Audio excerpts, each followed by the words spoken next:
Hello everyone, आप सभी का अपने यूट्यूब चैनल झारखंड जीएस वाला में स्वागत करते हैं। जो भी इस चैनल में नए हैं वो चैनल को सब्सक्राइब कर लें ताकि नेक्स्ट वीडियो की नोटिफिकेशन आपको आसानी से मिल सके। तो आइए आज हम लोग स्टार्ट करेंगे साइंस का प्रैक्टिस सेशन। पहला क्वेश्चन देखते हैं। कार्य करने की क्षमता को क्या कहते हैं? ऑप्शन देखिए, ऊर्जा, शक्ति, हर्टज और इनमें से कोई नहीं। इसका करेक्ट आंसर क्या होगा दोस्तों? ऊर्जा। कार्य करने की क्षमता को क्या बोलते हैं? ऊर्जा बोलते हैं। और शक्ति किसको बोलते हैं? तो कार्य करने की दर शक्ति कहलाती है। कार्य करने की दर शक्ति कहलाती है।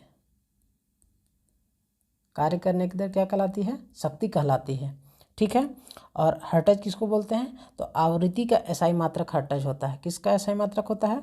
तो आवृत्ति का एसआई मात्रक क्या होता है? हर्टज होता है। ठीक है। अब नेक्स्ट क्वेश्चन के बॉल पेन किस सिद्धांत पर काम करता है? ऑप्शन देखिए, गुरुत्वीय बल, वैद्युत बल, चुंबकीय बल और नाभिकीय बल। इसका करेक्ट आंसर क्या होगा दोस्तों? गुरुत्वीय बल। क्या होगा? गुरुत्वीय बल पर बॉल पेन काम करता है। ठीक है। और यह जो है सबसे दुर्बल होता है। गुरुत्वीय बल सबसे दुर्बल होता है। ठीक है। और नाभिकीय बल जो होता है सबसे मजबूत होता है। सबसे मजबूत, सशक्त बोल सकते हैं। सबसे सशक्त बल कौन होता है? तो नाभिकीय बल। ठीक है। अब नेक्स्ट क्वेश्चन की ओर बढ़ेंगे। प्रकाश की तीव्रता मापने के लिए किसका प्रयोग होता है? ऑप्शन देखिए, लक्सीमीटर, पायर हीलियोमीटर, मैनोमीटर, बैरोमीटर। इसका करेक्ट आंसर क्या होगा दोस्तों? प्रकाश की तीव्रता मापने के लिए किसका प्रयोग किया जाता है? तो लक्सीमीटर का। प्रकाश की तीव्रता मापने के लिए किसका प्रयोग होता है? लक्सीमीटर का प्रयोग होता है। अब पायर हीलियोमीटर का प्रयोग कब होता है? तो सोलर रेडिएशन मापने के लिए। किसको? तो सोलर रेडिएशन मापने के लिए। सोलर रेडिएशन मापने के लिए। ठीक है। और मैनोमीटर से क्या मापा जाता है? तो गैसों का दाब मापा जाता है। क्या मापा जाता है? गैसों का दाब। ठीक है। और बैरोमीटर से क्या मापा जाता है? तो वायु दाब मापा जाता है। वायु दाब मापा जाता है। ठीक है। अब नेक्स्ट क्वेश्चन की ओर बढ़ेंगे।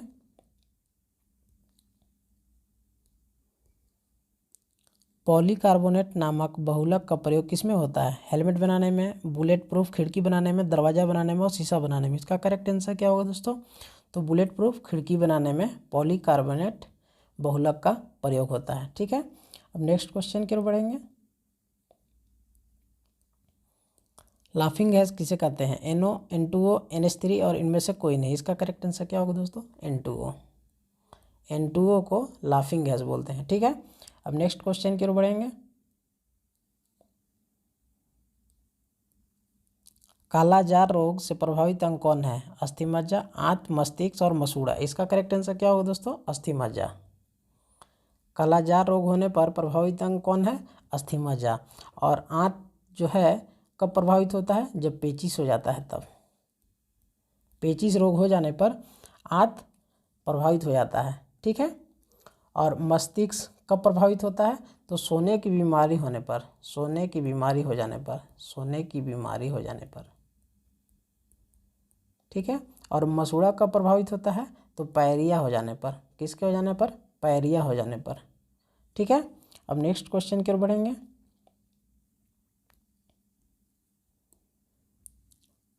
वेरिओला वायरस से होने वाली बीमारी कौन सा है? ऑप्शन देखिए, चेचक, छोटी माता, रेबीज और इनमें से कोई नहीं। इसका करेक्ट आंसर क्या होगा? चेचक। वेरिओला वायरस से होने वाली बीमारी कौन है? चेचक। ठीक है। और छोटी माता बीमारी जो है कौन सा वायरस से होता है? तो वेरिसेला वायरस से। किससे? वेरिसेला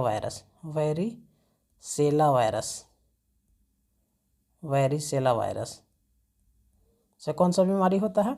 छोटी माता। और रेबीज बीमारी कौन से वायरस से होता है? तो रेबडो वायरस से। किससे? रेबडो वायरस से रेबीज बीमारी होता है। ठीक है।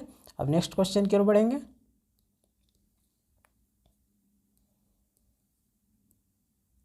विटामिन B1 का रासायनिक नाम क्या है? ऑप्शन देखिए, राइबोफ्लेविन, थायमिन, नियोसिन और पेंटोथेनिक अम्ल। इसका करेक्ट आंसर क्या होगा दोस्तों? थायमिन। विटामिन B1 का रासायनिक नाम क्या है? थायमिन। ठीक है। और राइबोफ्लेविन किसका है? तो विटामिन B2 का। किसका? B2 का। ठीक है, और नियोसिन B3 का, ठीक है, और पेंटोथेनिक अम्ल किसको बोलते हैं, तो B5 को, ठीक है। अब नेक्स्ट क्वेश्चन की ओर बढ़ते हैं।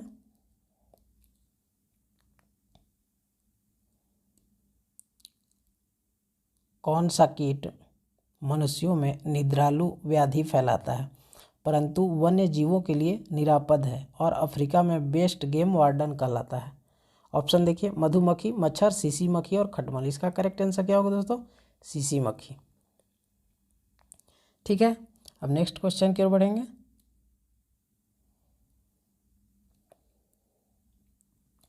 समुद्री खरपतवार में मुख्यतः क्या पाया जाता है? ऑप्शन देखिए, फ्लोरीन, क्लोरीन, ब्रोमीन और आयोडीन। इसका करेक्ट आंसर क्या होगा, आयोडीन। समुद्री खरपतवार में मुख्यतः क्या पाया जाता है, तो आयोडीन पाया जाता है, ठीक है। अब नेक्स्ट क्वेश्चन की ओर बढ़ेंगे।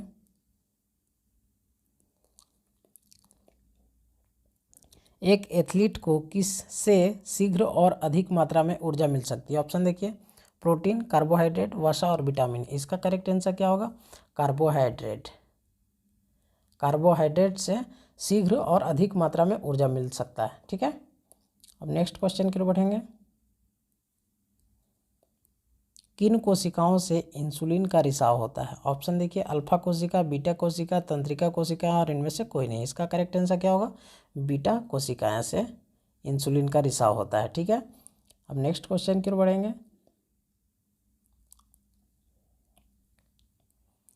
उत्कृष्ट धातु को घोलने के लिए निम्नलिखित में से किसका प्रयोग किया जाता है? ऑप्शन देखिए, nitric acid, hydrochloric acid, sulphuric acid और एक्वारेजिया। इसका करेक्ट आंसर क्या होगा दोस्तों, एक्वारेजिया। उत्कृष्ट धातु को घोलने के लिए किसका प्रयोग किया जाता है, तो एक्वारेजिया का प्रयोग किया जाता है, ठीक है। अब नेक्स्ट क्वेश्चन की ओर बढ़ेंगे। मानव शरीर में प्रचुर मात्रा में कौन सा तत्व है? ऑप्शन देखिए, कार्बन, आयरन, नाइट्रोजन और ऑक्सीजन। इसका करेक्ट आंसर क्या होगा दोस्तों, ऑक्सीजन। मानव शरीर में प्रचुर मात्रा में कौन सा तत्व है, तो ऑक्सीजन सबसे ज़्यादा पाया जाता है, ठीक है। अब नेक्स्ट क्वेश्चन की ओर बढ़ेंगे।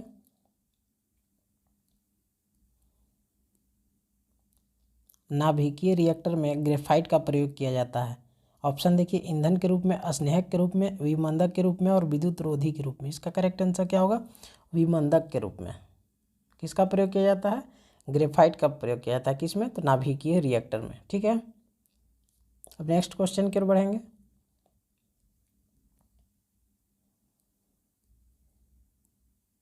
जल विद्युत पावर स्टेशन में ऊर्जा का प्रमुख स्रोत क्या है? सौर ऊर्जा, जल की विभव ऊर्जा, जल की गतिज ऊर्जा और इनमें से कोई नहीं। इसका करेक्ट आंसर क्या होगा, तो जल की गतिज ऊर्जा, ठीक है।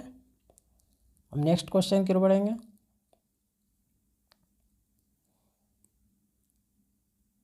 प्रकाश को सूर्य से पृथ्वी तक पहुंचने में कितना समय लगता है?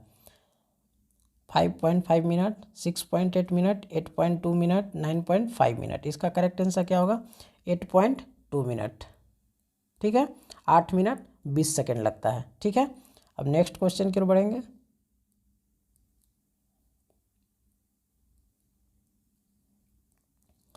प्रकृति में सबसे सशक्त बल कौन है? वैद्युत बल, गुरुत्वीय बल, नाभिकीय बल और चुंबकीय बल। इसका करेक्ट आंसर क्या होगा दोस्तों, तो नाभिकीय बल, ठीक है। और सबसे दुर्बल बल कौन सा है, तो गुरुत्वीय बल, सबसे दुर्बल, सबसे दुर्बल, कमजोर, ठीक है। अब नेक्स्ट क्वेश्चन की ओर बढ़ेंगे।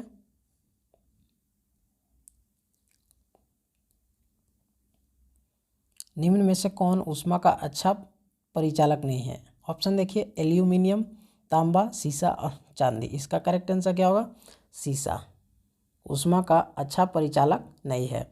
और ऊष्मा का सबसे अच्छा चालक कौन है, तो चांदी, सबसे अच्छा चालक, सबसे अच्छा चालक कौन है, तो चांदी, ठीक है। तो ये आज का लास्ट क्वेश्चन था दोस्तों। जो भी इस चैनल में नए हो चैनल को सब्सक्राइब कर लें और वीडियो को लाइक और शेयर करना ना भूलें। मिलते हैं नेक्स्ट वीडियो में।